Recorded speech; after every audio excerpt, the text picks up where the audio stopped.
Welcome to Who's Your Mama, a podcast focusing on tomorrow's future, which are our kids, educators, teachers, parents, all encompassing with the goal of understanding that our brain is a muscle that we can exercise to control the speed in the direction that we want. Let's go, y'all. The time is now. Fran Schwartz, welcome to Who's Your Mama. Thank you. I am so excited to have you here. We had the pleasure of being introduced by a mutual friend, and one of the many things that we connected on, which is a topic that hasn't been discussed on Who's Your Mama, is that we are both single mamas. And that sparked, not triggered, my thoughts into what does that look like, which is a topic that many people can relate to navigate having two homes for a child or children, and how to keep in mind putting them first. Right.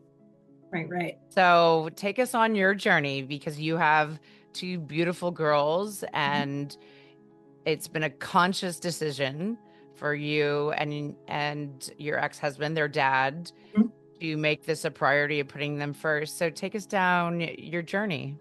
Certainly. So, my ex and I separated 12 years ago when the children, my two daughters, were ages 10 and 8. And that's difficult for actually any child of any age to navigate emotionally. My ex and I decided to co-parent, and we made sure that our households, in particular, were relatively close. So not moving out of the area if either one of us were moving away. And so we had a 6 mile difference between our households. So that's a pretty nice short commute. We swapped for the kids every Monday. And, there are challenges with that. The children were so young at the time, and both of us were working adults. And so, fortunately, we were able to secure the help that we needed, particularly when the kids were younger.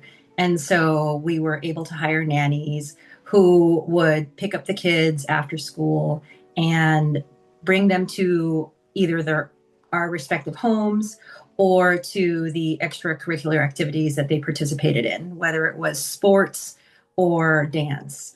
And then, interestingly, because they were in two households, there were two sets of uniforms, two sets of, everything for the children. I can say in particular, there was more structure at my house.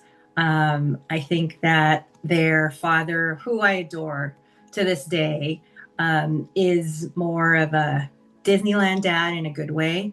But the foundation of our relationship with our children, it's very strong because what's key is openly communicating to the kids. Another thing that was very important to us is that we supported the idea and event of therapy. And so we openly provided that to our children. There were moments as they were growing up in two separate households where one child realized she needed the support than the other. And so that was something that we did not shun away from, particularly when a child is asking for help. And so that has been, a godsend because I think it has helped in their development of their personalities and also help them to mature emotionally, which is a good thing. Yeah, absolutely.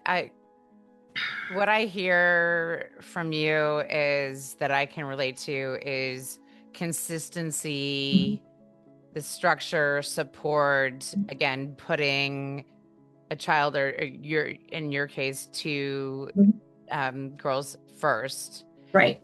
What would you say with that in mind, to parents that potentially don't have the means to have the extra support Mhm. and what the communication looked like, because there's very different degrees of support or lack thereof that people have Mhm. when children have two households. What would you say is some of those foundational things that really impacted in a good way your co-parenting? So one thing that was different from my ex and my situation than many of the friends that we have is, and what was tough is that we don't have family close by. And so I think we have, though, a core group of support in our friends or our friends whom we chose to be our family. And so that was so important, to be able to have an emergency contact who was, someone like a sister to me. And I'm lucky enough to have a handful of people who I consider my sisters from another mister. And it's great for us to have had that. And that was really, really important. Another thing is, because we are both working parents, I personally advocate utilizing the resources that companies provide through your benefits. And my background has been in human resources and benefits, and so totally utilize the employee assistance program, because the kids may need help, but also parents need help to be able to navigate their emotions. And oftentimes those the first handful of appointments are at no charge. So that's something where, if you don't have the means to be going out to therapy, because therapy is very expensive and can be very expensive if you don't know how to work the system. But invest in working the system, because if it's something that's offered through your employer, I think that it's something to be able to assist in these types of situations. And I think that's a good messaging in life. Let things work for you and Mhm. not being afraid to ask for help, which is Mhm. one of the foundational reasons why I started Who's Your Mama. Mhm. Is especially after the pandemic, people are more willing to open up and Mhm. ask for help, sometimes not knowing how to navigate it Mhm. is the biggest task. Right. And then the hindsight of 2020 is, I why didn't I do this earlier? But it's never too late. Right. So what, on that note, in terms of supporting your kids Mhm. in feeling comfortable by example with you Mhm.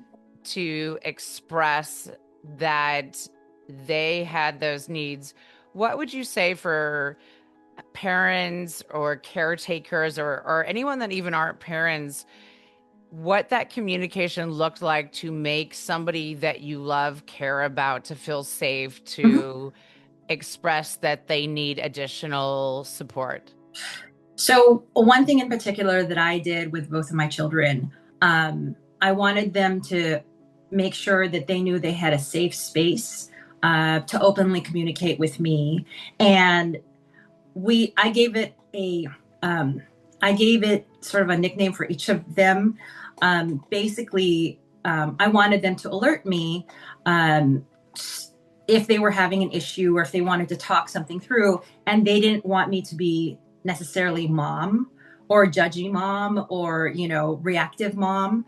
And so each of my kids had this phrase. If either one of them said they needed either keiki time or aloha time, I grew up in Hawaii, so I used Hawaiian words.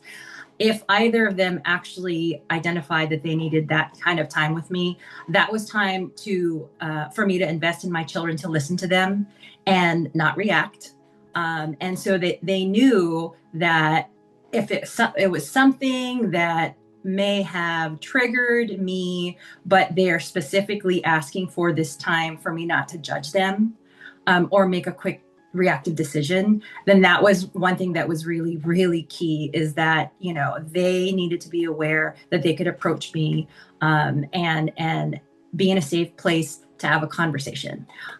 Also, I think that I was very open with them in my situation as their dad and I separated.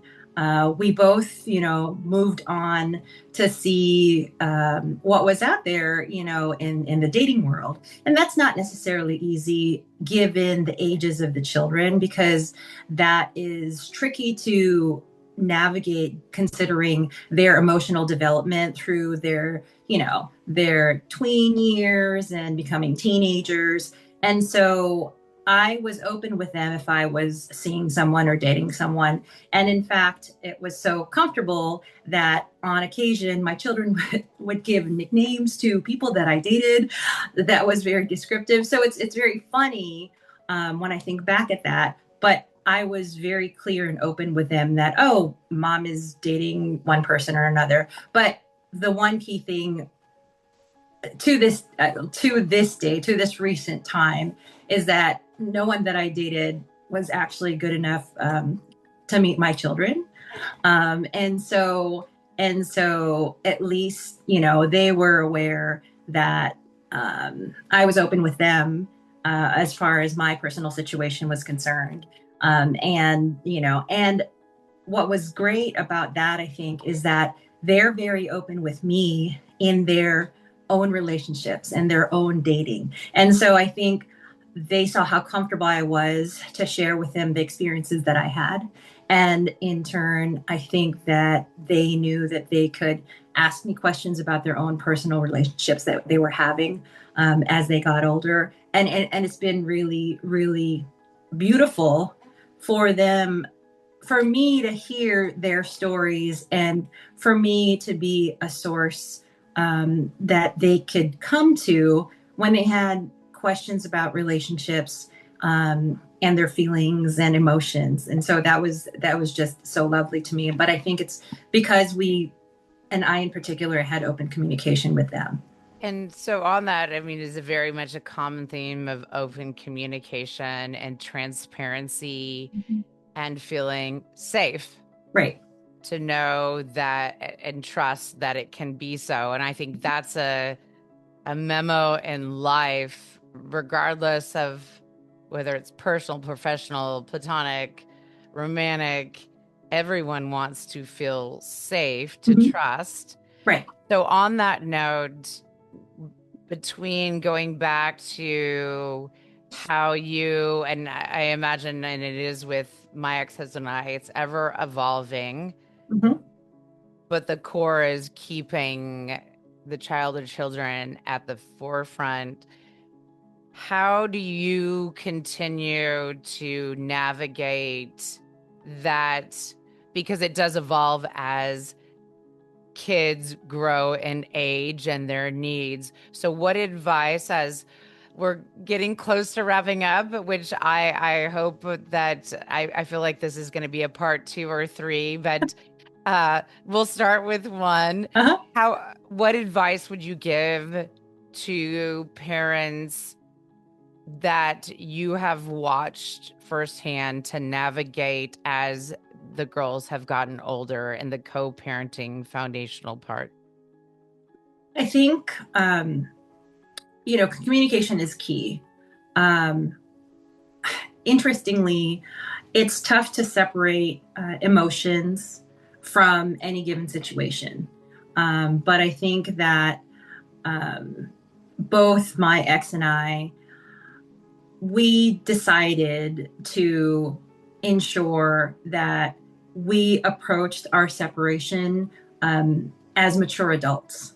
We had seen so many of our friends or our kids' friends' parents go through some devastating separations and divorces, and seeing what impact it had on their children, and their children sharing with our children just the upheaval and this roller coaster of sadness or whatever emotions they were going through.